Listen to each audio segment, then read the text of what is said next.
ito na mga tol yung mga parts na gagamitin natin sa XRMFI na sniper head, tapos 66mm block. So bali ang sigunyal natin ay pang carb na plus 6.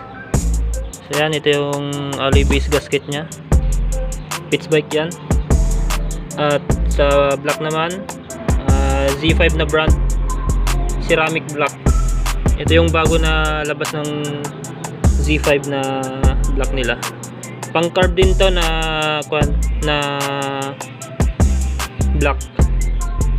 So yan, napapakit na rin natin to ng for 4 valves 66mm. Yan, ito yung gasket nya. And then ito yung sniper head 4 valves. So yan,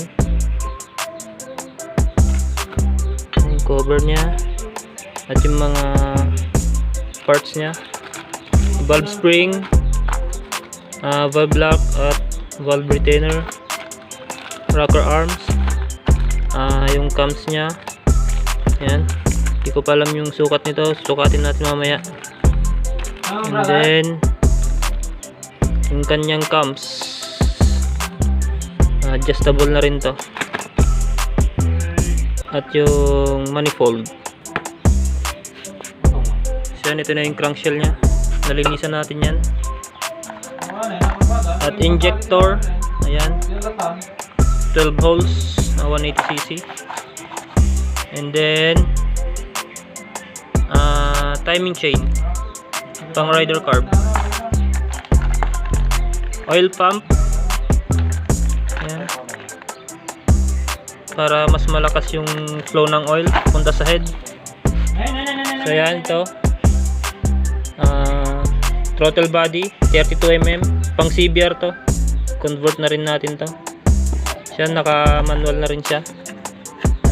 Yan, and then TPS.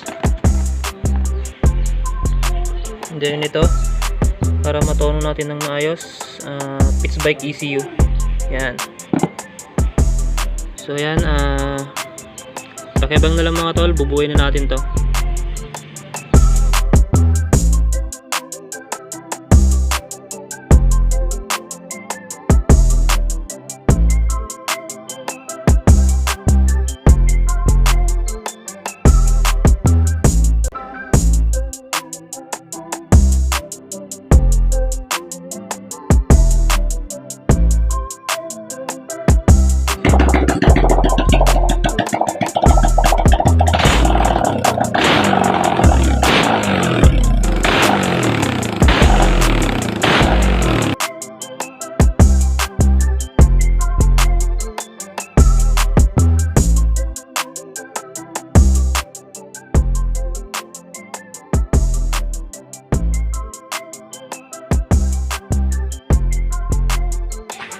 Natin ulit.